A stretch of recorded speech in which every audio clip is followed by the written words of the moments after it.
სალამი მეგობრებო, დღევანდელ ვიდეოში მე დავამსხვრევ 101 ფიტნეს მითს. ამ ჯამში მოთავსებულია 100 მითი, საიდანაც მათ შემთხვევითობის პრინციპით ამოვიღებ და 1-2 წინადადებით აგიხსნი, თუ რატომ არ შეესაბამება ისინი სიმართლეს. ხოლო 101 და ჩემი საყვარელი მითი გადადებული მაქვს გვერდზე და მას ვიდეოს ბოლოს მივხედავ. მაშასე პირველი მითი. დილით ვარჯიში საუკეთესოა. საუკეთესო დრო ისაა, რომელიც დარბაზში რეგულარულად მისვლაში გიწყობს ხელს, ასე რომ როცა გინდა მაშინ შეგიძლია ივარჯიშო. მეორე მითი. თაფლი ჯობია შაქარს წონის კლებისთვის. კი თაფლში უფრო მეტი ნუტრიენტია, მაგრამ მათი კალორიები დაახლოებით თანაბარია, ასე რომ დაუკვირდი რამდენს ჭამ. მესამე მითი. ცივი წყლის დალევა აჩქარებს მეტაბოლიზმს. ისე უმნიშვნელოდ, რომ ამ წინადადების თქმაში ალბათ უფრო მეტი კალორია დავხარჯე, ვიდრე ორგანიზმი ხარჯავს წყლის გათბობაში. მეოთხე მითი. ერთ დღეში 2 კილოგრამი მოვიმატე. რეალური ცხიმის მატება ეგრეთ სწრაფად არ ხდება და ეგ ცვლილება ძირითადად წყლის და საკვების წონაა. შემდეგი მითი. თუ წვივების კარგი გენეტიკა არ გაქვს, მათ ვერ გაზრდი. რა თქმა უნდა, გენეტიკა ძალიან ბევრს ნიშნავს, მაგრამ მათი შესამჩნევად გაზრდა მაინც შეგიძლია. გააკეთე ისინი სესიის დასაწყისში, როცა ყველაზე ენერგიული ხარ, მიიყვანე ისინი გათიშვასთან ახლოს, კარგი ტექნიკით და ნახავ თუ არ გაგეზრდება წვივები. მეექვსე მითი. ვარჯიშამდე აუცილებლად კარდიოთი უნდა გახურდე. აუცილებელი ნამდვილად არაა, რამდენიმე წუთიანი მსუბუქი კარდიო თუ გინდა სხეულის ტემპერატურის ასამაღლებლად გააკეთე, მაგრამ მასზე ბევრ ენერგიას უნდა ხარჯავ. მეშვიდე მითი. ყავა და ჩაი მავნებელია. რეალურად ყავაც და ჩაიც საკმაოდ სასარგებლოა, რადგან ისინი ძალიან ბევრ მიკრონუტრიენტს შეიცავენ და მათი რეგულარული და ზომიერი მიღება ასოცირებულია უფრო ხანგრძლივ სიცოცხლესთან. რა თქმა უნდა დაუკვირდე როდის სვამ მათ, რადგან კოფეინმა ძილში ხელი არ შეგიშალოს. შემდეგი მითი. თხევადი კალორიები შეგიძლია დაიკიდო. არანაირად და ეგრე შეიძლება საკმაოდ ბევრი კალორიაც კი გაგეპაროს, რაც თავისთავად პროგრესს შეგინელებს. მეცხრე მითი. კუნთი მიკროდაზიანებებით იზრდება. კუნთი იზრდება მექანიკური დატვირთვით, რომელსაც განიცდის, როდესაც გათიშვას უახლოვდება. მაგ პროცესში მიღებულ მიკროდაზიანებებს შეიძლება ჰქონდეს რაიმე დამატებითი ეფექტი, მაგრამ ეს ნაკლებად სავარაუდოა. მეათე მითი. მსუბუქი წონებით კუნთს ვერ გაზრდი. კუნთის გასაზრდელად თავარია სეტი გათიშვამდე, ან მასთან ახლოს მიიყვანო, წონა კი მეორე ხარისხოვანია. თუ გაწუხებს ტრავმა, ან უბრალოდ გირჩევნია მსუბუქი წონებით ვარჯიში, ამაზე არ იდარდო. მე-11 მითი. 1 საათზე დიდხანს ვარჯიში არ შეიძლება. რეალურად ვარჯიშის ხანგრძლივობას დიდი მნიშვნელობა საერთოდ არ აქვს, თავარია რა პროგრამით და რა ინტენსივობით ვარჯიშობ. შემდეგი მითი. ზოგი ვარჯიში უფრო ტრავმულია. ტრავმიანობას განსაზღვრავს კონკრეტული ვარჯიშის სახეობისთვის და რაოდენობისთვის მზადყოფნა და არა უშუალოდ ეგ სავარჯიშო მოძრაობა. შემდეგი მითი. ყოველდღე ერთი და იგივე უნდა ჭამო. პირიქით უფრო მრავალფეროვანი კვება შეიძლება ცოტა უკეთესიც კი იყოს, მაგრამ თავარი მაინც ჯამური კალორიები, მაკრო და მიკრონუტრიენტები. მე-14 მითი. ბოდიბილდერები ძლიერები არ არიან. რეალურად ბოდიბილდერები საკმაოდ ძლიერები არიან, მაგრამ ისინი არ ავლენენ თავიანთ მაქსიმალურ ძალას, რადგან მათი მთავარი მიზანი კუნთოვანი მასის მომატებაა და ისინი არ ვარჯიშობენ სპეციფიური ძალისმიერი პროგრამით. შემდეგი მითი. მოხუცი ხალხისთვის ვარჯიში არ შეიძლება. პირიქით, ასაკის მატებასთან ერთად ვარჯიში განსაკუთრებით მნიშვნელოვანი და სასარგებლოა. მე-16 მითი. ჯანსაღად თუ ჭამ, წონას გარანტირებულად დაიკლებ. კალორიები ჯანსაღ საკვებშიცაა და თუ იმაზე ნაკლებს არ მიიღებ, ვიდრე ხარჯავ, კალორიულ დეფიციტს ვერ შეიქმნი და წონა არ დაიკლებ. ასე რომ ეს ჯანსაღია და რამდენსაც მინდა შევჭამ მენტალიტეტი საკმაოდ სახიფათოა. გადავიდეთ შემდეგზე. ძალიან სწრაფი შედეგის მოლოდინი. არა 10 კილოს ორ კვირაში ვერ დაიკლებ. წონის კლება ცოტა ხანგრძლივი პროცესია და საჭიროებს მოთმინებას და ზუსტად იგივე ეხება კუნთის მომატებასაც. შემდეგი მითი. სავარჯიშო ქამარი ასუსტებს პრესის კუნთებს. არანაირად და შეიძლება ითქვას პირიქით, ის მათ გაძლიერებაშიც კი გეხმარება. როცა ქამრით ვარჯიშობ, შეგიძლია უფრო მეტი წონა აწიო და თუ სუნთქვის ტექნიკას სწორად იყენებ, პრესის კუნთები უფრო იტვირთება. გადავიდეთ შემდეგზე. მისვლებს შორის 1 წუთი უნდა დაისვენო. კი, ზოგჯერ 1 წუთი საკმარისია, მაგრამ ხშირად უფრო ხანგრძლივი დასვენება დაახლოებით 90 წამიდან 3 წუთამდეც კი არის საჭირო, რომ შემდეგი სეტი ეფექტურად შეასრულო. მე-20 მითი. შეგიძლია აირჩიო საიდან დაიკლებ ცხიმს. ალბათ ერთ-ერთი ყველაზე პოპულარული მითია, რომ შეგიძლია დაუმიზნო საიდან დაიკლებ ცხიმს, მაგრამ ეს რეალურად შეუძლებელია. სასურველი ადგილიდან ცხიმის დასაკლებად გჭირდება ზომიერი კალორიული დეფიციტი და რაც მთავარია, მოთმინება. გადავიდეთ შემდეგ მითზე. პროგრესისთვის ყველაფერი იდეალურად უნდა გააკეთო. კი, საკუთარი თავისგან მაქსიმუმის მოთხოვნა ძალიან კარგია, მაგრამ ყველაფრის და ყოველთვის 100% შესრულება ცოტა არარეალურია. თუ იშვიათად ვარჯიში ჩაგივარდება ან კვებას დაარღვევ, არ აუშავს, უბრალოდ დაუბრუნდი ჩვეულ რეჟიმს. 22 მითი. ერთდროულად კუნთის ზრდა და ცხიმის კლება შეუძლებელია. არა დამწყებებში, ან ჭარბწონიან ადამიანებში, ან ვინც დაუბრუნდა ვარჯიშის ხანგრძლივი პაუზის შემდეგ, ორივე ერთდროულად რომ მოხდეს სავსებით შესაძლებელია და ამას რეკომპოზიცია ჰქვია. გადავიდეთ შემდეგზე. ლეგ პრესზე მუხლები ბოლომდე არ უნდა გაშალო. აბსოლუტურად ყველა სახსარი შექმნილია გასაშლელად და ისინი ჯობია ამ ფუნქციას შეაჩვიო და გააძლიერო გაშლილ პოზიციაში. მითი 24. თუ ვარჯიშის რამდენიმე დღეს ჩააგდებ, კუნთები დაგეშლება. კუნთები იმაზე ნელა იშლება, ვიდრე გონია. ზოგი კვლევის მიხედვით 2-3 კვირიანი უვარჯიშებლობის შემდეგაც კი კუნთოვანი მასა თითქმის არ დაკარგულა. შემდეგი, სასწორზე წონა თუ არ მცირდება, ცხიმს არ იკლებ. სასწორზე ნაჩვენები რიცხვი არც ისე იდეალური საზომია პროგრესისთვის, რადგან მაგალითად შეგიძლია ცხიმს იკლებდე და თან კუნთოვან მასას იმატებდე, რასაც სასწორი ვერ დაგანახებს. გადავიდეთ შემდეგზე. კარდიო ცუდია კუნთოვანი მასის მომატებისთვის. ძირითადად ზომიერი კარდიო კუნთის ზრდას არ აფერხებს, მაგრამ თუ ზედმეტს გააკეთებ, რა თქმა უნდა, ეს აღდგენაში ხელს შეგიშლის. 27 მითი. ანაბოლური ფანჯარა. არა ვარჯიშიდან ნახევარ საათში ცილების მიღება ეგეთი მნიშვნელოვანი არ არის, მთავარია დღის განმავლობაში მიიღო საკმარისი. შემდეგი მითი. გასახდომი ჩაები. იგივე შარდენები, ოღონდ უფრო ძვირი. ძალიან გთხოვ მათზე ფულს ნუ დახარჯავ. 29 მითი. ვარჯიშების ხშირად ცვლა კუნთების დასაბნევად. არნოლდ შვარცენეგერის უდავო სიდიადის და მიუხედავად, ამ მითის პოპულარულობა თავიდან ბოლომდე მის კისერზეა. კუნთების სიურპრიზებით და დაბნევით არ იზრდება. 30 მითი. პროტეინი მაგიურად გაგიზრდის კუნთებს. პროტეინი უბრალოდ ცილების წყაროა და მეტი არაფერი. თუ მისი გამოყენება შენი დღიური ნორმის მიღებაში გიწყობს ხელს, ის რა თქმა უნდა დაგეხმარება. 31 მითი. კუნთისთვის რაც უფრო მეტი სახეობის ვარჯიშს აკეთებ, უკეთესია. ვარჯიშების დროდადრო ვარიაცია კარგია, მაგრამ საერთოდ არ არის აუცილებელი ერთ ვარჯიშზე თითო კუნთზე 4-5 სხვადასხვა მოძრაობის შესრულება. მითი 32. დარბაზში საათებს თუ არ ატარებ, აზრი არ აქვს. პროგრეს ვარჯიშის ხარისხი უფრო განსაზღვრავს, ვიდრე რაოდენობა. კვირაში რამდენჯერმე 30-60 წუთის განმავლობაში სწორად ვარჯიშიც კი საკმარისია. გადავიდეთ შემდეგზე. ჩაჯდომისას მუხლები ფეხის თითებზე წინ არ უნდა გავიდეს. ფეხის თითებზე მუხლების წინ გასვლა არ არის მათთვის საშიში და პირიქით მუხლის სახსრის გასაძლიერებლად სჯობს კიდეც ის შეაჩვიო მოძრაობის უფრო გრძელ ამპლიტუდას. 34 მითი. ცივი აბაზანა აღდგენისთვის კარგია. გააჩნია ვისთვის? კი, ცივი შხაპიან აბაზანა ამცირებს ზოგად ანთებას, ცენტრალური ნერვული სისტემის დაღილვობას და კუნთების ტკივილს, მაგრამ ამავდროულად აფერხებს კუნთის ზრდასაც. ასე რომ თუ ხარ ბოდიბილდერი და გინდა რაც შეიძლება მაქსიმალური კუნთოვანი მასის მომატება, ცივი აბაზანები არც ისე კარგია შენი მიზნისთვის. მითი 35. ლიმნიანი წყალი ცხიმს წვავს.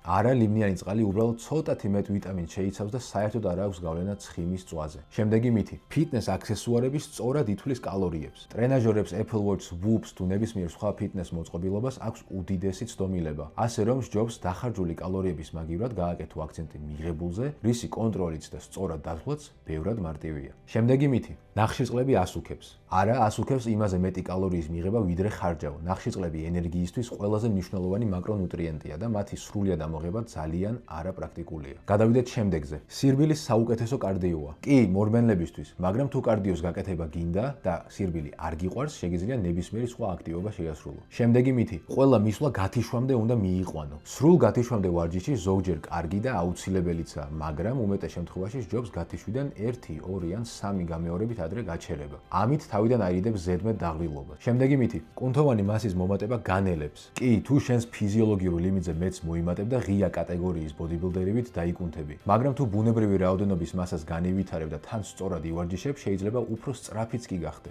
გადავიდეთ შემდეგზე. კრეატინი მხოლოდ კაცებმა უნდა მიიღონ. არა, კრეატინი ქალებისთვისაც იგივენაირად ეფექტურია და არა, ის უფრო პუტკუნას და შეშურპებულს არ გაჩენს. გადავიდეთ შემდეგ მითზე. პური ასუქებს. არც ერთი კონკრეტული პროდუქტი, მათ შორის პური, არ ასუქებს. წონაში მხოლოდ მაშინ იმატებ, როცა იღებ იმაზე მეტ კალორიას, ვიდრე ხარჯავ. გადავიდეთ შემდეგზე. საუკეთესო დიეტის არსებობა. ყველასთვის ერთი იდეალური კვების სტილი არ არსებობს. საუკეთესო დიეტა ისაა, რომლის შენარჩუნებად შეგიძლია გრძელვადიანად. შემდეგი, დეტოქს პროდუქტები. მორიგი მარკეტინგული მახე დეტოქსიფიკაციას შენი თირკმელები და ღვიძლი თავისუფლად ასრულებენ. შემდეგი მითი, უზმოზე კარდიო უფრო ეფექტურია. კი, უზმოზე ვარჯიშისას ორგანიზმი უფრო მეტ ცხიმს იყენებს ენერგიის წყაროდ, მაგრამ ცხიმის კლება დამოკიდებულია დღიურ კალორიულ ბალანსზე და არა თუ როდის სწვალ მას. გადავიდეთ შემდეგ მითზე. ორსულობისას წონებით ვარჯიში არ შეიძლება. პირიქით, ორსულობისას ვარჯიში რეკომენდირებულიცაა, რა თქმა უნდა, სწორად და ზომიერი რაოდენობით. შემდეგი მითი. შტანგები აუცილებელია ძალისთვის. შტანგები უბრალოდ უფრო პრაქტიკულია ძალის გასავითარებლად, თუმცა კუნთის გაძლიერება შეგიძლია ჰანტელებითაც, ტრენაჟორებითაც და საკუთარი წონითაც. შემდეგი. კვერცხი უმად უნდა მიიღო. რეალურად უმი კვერცხის მიღება ნაკლებად ეფექტურია, რადგან მასში შემავალი ცილები უფრო რთულად აითვისება და თან კვერცხში უფრო მეტი ბაქტერიაცაა, რაც ზრდის მოწამვლის რისკს. შემდეგი მითი. რაც უფრო გამხდარი ხარ, უფრო ჯანმრთელი ხარ.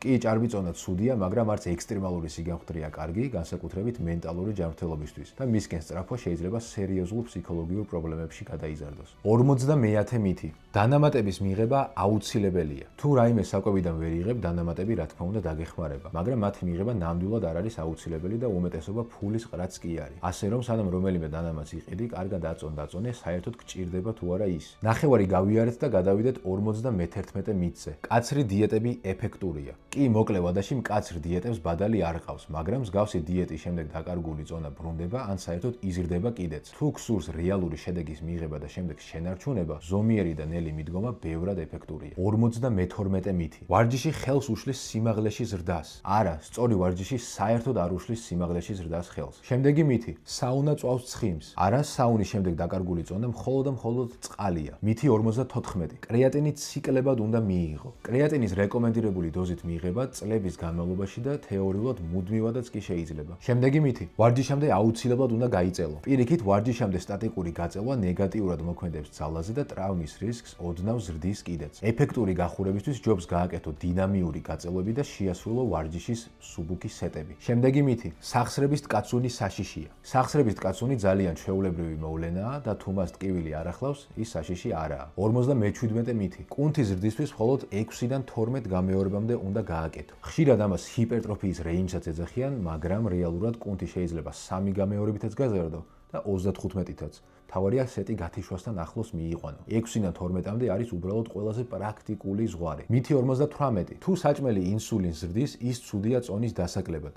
წონის კლება ინსულინის მატებაზე კი არა, კალორიულ დეფიციტზეა დამოკიდებული. შემდეგი მითი. რაც უფრო ბევრ კარდიოს აკეთებ, უფრო კარგია ცხიმის დასაკლებად. კი, კარდიო გეხმარება კალორიული დეფიციტის შექმნაში, მაგრამ ბევრს მიაჩნია, რომ ის არის ცხიმის კლების მამოძრავებელი. არა და კვება ბევრად მნიშვნელოვანია. ასევე ზედმეტი კარდიო საგრძნობლად ზრდის შიმშილს და იწვევს გადაღლას, რასაც შეიძლება შენს პროგრესზე უკუ ეფექტი ჰქონდეს. მე-60 მითი. ხშირად ჭამა აჩქარებს მეტაბოლიზმს. არანაირად და მეტაბოლიზმის აჩქარების მაგივრად ჯობს დღიურ კალორიებს მიაქციო ყურადღება. 61 მითი. ბევრი ცილის მიღება საშიშია. ჯანმრთელ ადამიანებში ბევრი ცილის მიღება საშიში არაა. ძალიან ბევრი კვლევაა, რომელშიც ხალხი უპრობლემოდ იღებს 2, 3, 4 გრამ ცილას წონის თითო კილოგრამზე თვეების და წლების განმავლობაში. შემდეგი მითი. ვარჯიში ქალებს ხდის კაცებივით დაკუნთულს. ნეტა იყოს კუნთის ზრდა ისეთი მარტივი პროცესი, რომ ქალები, რომლებსაც კაცებზე 20-ჯერ ნაკლები ტესტოსტერონი აქვთ, ეგრე იოლად იკუნთებოდნენ. შემდეგი მითი. უშაქრო კოკა-კოლა შაქრიანზე უარესია. არა, პირიქით, უშაქრო სასმელები ხელს გიწყობს წონის კლებაში და ხელოვნური დამატკობლები ზომის ფარგლებში საშიში არაა. მითი 64. BCAA ეფექტური დანამატია. სამწუხაროდ ძალიან ბევრი ადამიანი, მათ შორის მეც, გახდა BCAA-ს მარკეტინგის მსხვერპლი. თუ იღებს საკმარის ცილებს, BCAA საერთოდ არ გჭირდება. 65 მითი. 2 კვერცხზე მეტი სჭამა არ შეიძლება ქოლესტერინის გამო. ჯანმრთელ ადამიანებში დიეტიდან მიღებული ქოლესტერინი არ არის მავნებელი და სისხლში ქოლესტერინის რაოდენობაზე ძალიან ბევრი სხვა ფაქტორი მოქმედებს. შემდეგი მითი. საკუთარი წონით ვარჯიში არაეფექტურია. კი, ამგვარ ვარჯიშს აქვს თავისი ლიმიტაციები, მაგრამ სხეული მაინც ეფექტურად შეგიძლია დატვირთო თავისივე წონით. შემდეგი მითი. თუ კუნთები მეორე დღეს არ გტკივა, ვარჯიში არაეფექტური იყო. ეგ ტკივილი უბრალოდ ახალი ტიპის დატვირთვის ან ქსოვილის მიკროდაზიანებების შედეგია. კუნთის ზრდისთვის ეფექტურ ვარჯიშს მეორე დღეს დაჭიმულობა არ არის აუცილებელი, რომ მოყვეს. მითი 68. ცხიმის წველები ეფექტურია. ცხიმს მხოლოდ კალორიული დეფიციტით დაიკლებ და ცხიმის წველები მაგის შექმნაში არ გეხმარება. ხოლო თუ უკვე დეფიციტში ხარ, არც ამ შემთხვევაში გიწყობენ ისინი ხელს. შემდეგი მითი. პროგრამა ხშირად უნდა ცვალო. როცა ვარჯიშებს გამუდმებით ცვლის, შენი ტვინი მათ ბოლომდე ვერ ეჩვევა, რაც მაქსიმალური ძალის გამოვლენაში გიშლის ხელს. მცირდება პერფორმანსი და ეს შემდეგ კუნთის ზრდაზეც აისახება. ასე რომ შეარჩიე პროგრამა და ენდე მას რამდენიმე თვე მაინც. 70 მითი. კუნთების დისბალანსი საშიშია. მსუბუქი დისბალანსი ძალიან ჩვეულებრივი მოვლენაა, ის აბსოლუტურად ყველას აქვს და საშიში არაა. შემდეგი. თავისუფალი წონები ტრენაჟორებზე ეფექტურია. ორივე ეფექტურია. შემდეგი მითი. ცილები დღის განმავლობაში თანაბრად უნდა გადაანაწილო. კი, მათი გადანაწილება გეხმარება, მაგრამ ამას თუ ვერ ახერხებ არა უშავს, თავარია დღის განმავლობაში საკმარისის მიღება. მითი 73. კრეატინი თირკმელებს ვნებს. რეალურად ჯანმრთელ ადამიანებში კრეატინი თირკმლის პრობლემებს არ იწვევს. გადავიდეთ შემდეგზე. დიდი კუნთები უდრის მეტ ძალას. კი, თუ კუნთი ზომაში იზრდება მისი ძალის გამოვლენის პოტენციალიც, მაგრამ ძალა სხვა ბევრ ფაქტორზეცაა დამოკიდებული, როგორიცაა ნერვული სისტემის ადაპტაციები, ყესებისა და სხვა შემაერთებელი ქსოვილების მზადყოფნა და სავარჯიშო სტილის სპეციფიკა. შემდეგი მითი: ღამე ჭამა ასუქებს. არა, ასუქებს იმაზე მეტი კალორიის მიღება, ვიდრე ხარჯავ. წონის კლებისთვის ჭამის დროს დიდი მნიშვნელობა არ აქვს. 76 მითი: ყველა ვარჯიშის ბოლოს ფეხზე ძლივს უნდა იდგე. ზოგჯერ საკუთარი ლიმიტის გატესტვა კარგია, მაგრამ ვარჯიშების უმეტესობას გაწონასწორებულად და ზომიერად უნდა მიუდგე, რადგან თავიდან აირიდო, უაზრო გადაღლა და ტრავმის რისკი. შემდეგი მითი: ვარჯიშისას კუნთი აუცილებლად უნდა იგრძნო. კი, კუნთის შეგრძნება ვარჯიშისას გეხმარება, მაგრამ ის ეფექტურობისთვის აუცილებელი ნამდვილად არ არის. თუ მოძრაობას სწორი ტექნიკით აკეთებ, მაგრამ სასურველ კუნთებს ვერ გრძნობ, არ აუშავს, ისინი მაინც იტვირთებიან და ასრულებენ დაკისრებულ სამუშაოს. 78 მითი: წონებით ვარჯიში საშიშია სახსრებისთვის. პირიქით, სწორი დატვირთვით და ტექნიკით ვარჯიში საუკეთესო გზაა სახსრების გასაძლიერებლად. მითი 79: 35-40 წლის მერე კუნთს ვერ გაზრდი.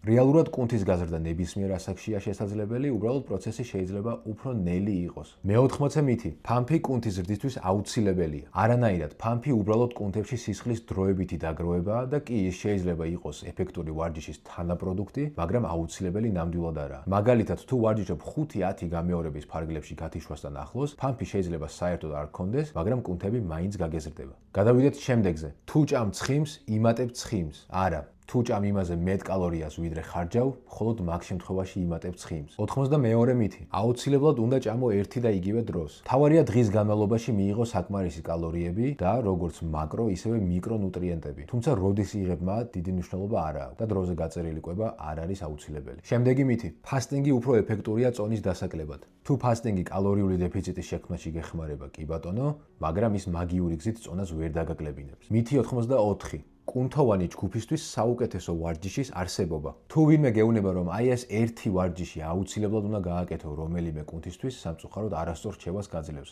აბსოლუტურად ყველა კუნთისთვის არსებობს უამრავი ეფექტური ვარჯიში. შემდეგი მითი: მეტაბოლიზმი ასაკის მატებასთან ერთად მცირდება. კი, მაგრამ არც ისე სწრაფად, როგორც გონია. თუ რეგულარულად ვარჯიშობ, ეგ ცვლილება ძალიან ნელია. მაგრამ თუ არ ვარჯიშობ, ასაკის მატებასთან ერთად მკვეთრად მცირდება კუნთოვანი მასაც და შემდეგ ეს იწვევს მეტაბოლიზმის შესამჩნევ შენელებას. მითი 86: დამწყება მძიმე არ უნდა აწიოს. მორიგი სისულელე დამწყებებსაც შეუძლიათ მძიმედ ვარჯიში, მთავარია სწორი ტექნიკა და ზომიერი დატვირთვა. მითი 87: დღეში 3 ლიტრი წყალი უნდა დალიო. არ ვიცი ეს მითი საიდან მოდის, მაგრამ ბავშვობაში ყოველთვის მესმოდა, რომ უნდა დამელია 8 ჭიქა წყალი, ან 2 ლიტრი წყალი, 3 ლიტრი და ასე შემდეგ. მაგრამ წყლის მიღების რეალური რაოდენობა დამოკიდებულია შენი აქტიურობის დონეზე, წყურვილზე და შარდის ფერზე. შემდეგი მითი: ჯანსაღი კვება ძვირი უნდა იყოს. რადგან რაღაც პროდუქტი უფრო ჯანსაღადაა შეფუთული და ბრენდირებული, არ ნიშნავს, რომ მის ჩვეულებრივ ვერსიას რამით აღემატება. ძირითადად ისინი ნუტრიციულად ერთმანეთისგან საერთოდ არ განსხვავდება და თავარი სხვაობა ფასშია. 99 მითი: წონებით ვარჯიში ნაკლებად მოქნილს ხდის. რეალურად თუ მოძრაობას სრული ამპლიტუდით და გაკონტროლებულად აკეთებ, ეს უფრო მოქნილს ხდის. მოქნილობის პრობლემა მაშინ ჩნდება, როცა მუდმივად აკეთებ იმაზე ნაკლებ რეინჯს, ვიდრე შენს კუნთებს შეუძლიათ. 99 მითი: მცენარეული ცილები არაეფექტურია. კი, ცხოველურ ცილებში ყველა საჭირო ამინომჟავაა და მათი ათვისებაც უფრო მარტივია, მაგრამ პირველ რიგში არსებობს ყველა ამინომჟავის შემცველი მცენარეც, როგორიცაა სოიო და მეორე, სხვადასხვა მცენარის სწორი კომბინაციით მაინც შეგვიძლია სრული ამინომჟავების პროფილის მიღება. მითი 91: ვარჯიშისას წყალი არ შეიძლება. პირიქით, ჰიდრატაცია ძალიან მნიშვნელოვანია და გეხმარება უკეთ ვარჯიშში. მითი 92: ყველა გამეორება ნელა უნდა შეასრულო. რეალურად თავარია ნეგატიური იგივე გაწელვის ფაზა საკმარისად აკონტროლო. ხოლო შეკუმშვას ჯობს რაც შეიძლება სწრაფად გააკეთო, რა თქმა უნდა სწორი ტექნიკით. შემდეგი მითი: რაც უფრო მეტ ოფლს გამოყოფ, უფრო მეტ ცხიმს იკლებ. ოფლიანობა არანაირ კავშირში არაა ცხიმის კლებასთან. მითი 94: დედლიფტი საშიშია ხერხემლისთვის. ამ მენტალიტეტის ქონა უფრო საშიშია ხერხემლისთვის, ვიდრე დედლიფტი. თუ გაქვს კარგი ტექნიკა და სწორი პროგრამა, ის ერთ-ერთი საუკეთესო ვარჯიშია ხერხემლის გასაძლიერებლად. 95 მითი: ტესტოსტერონ ბუსტერები ეფექტურია. თუ გაქვს კლინიკურად დაბალი ტესტოსტერონი, ზოგი დანამატი შეიძლება მის ბუნებრივ ნორმაში დასაბრუნებლად დაგეხმაროს, მაგრამ ძირითადად ბუსტერები არაეფექტურია, ან მათი ეფექტი მინიმალურია. მითი 96: კუნთს შეგიძლია ფორმა შეუცვალო. კუნთის ფორმა თავიდან ბოლომდე გენეტიკაზეა დამოკიდებული. შემდეგი მითი: პრესს ძალიან ბევრი გამეორება ჭირდება. პრესი ზუსტად ისეთივე კუნთოვანი ქსოვილისგან შედგება, როგორც მაგალითად მკერდი. და მის გასავითარებლად არაა საჭირო ყოველდღე ასობით გამეორების კეთება. მითი 98: გაწელვები კუნთს სიგრძეში ზრდის.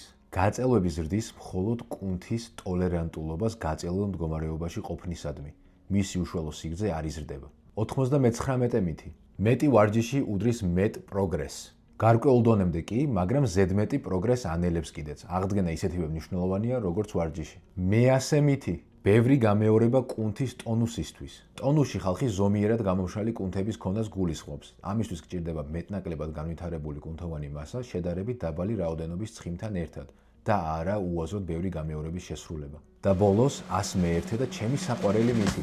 ერთ ჭამაზე 30 გრამზე მეტ ცილას ვერ ვითვისებთ. ტექნიკურად ცილის ათვისების ლიმიტი არ არსებობს. რა თქმა უნდა, სხეული ყველას კუნთის გასაზრდელად არ გამოიყენებს და კუნთოვანი ცილის სინთეზისთვის რეკომენდირებულია ერთ ჭამაზე წონის თითო კილოგრამზე 0,4-0,5 გრამი ცილის მიღება. მაგრამ ცილებს კუნთის ზრდის გარდა უამრავი სხვა ფუნქციაც აკისრიათ და ჩვენი ორგანიზმი ძალიან ეფექტურია მიღებული ნუტრიენტების სწორად გამოყენებაში. მითების რაოდენობიდან გამომდინარე ვერ შევძელი მათი სიღრმისეულად განხილვა და თუ რომელიმე მითის უფრო დეტალური ვიდეოს ხილვა გსურს, დააკომენტარე და შენს აზრს აუცილებლად გავითვალისწინებ. დღეისთვის სულ ეს იყო, მომავალ შეხვედრამდე.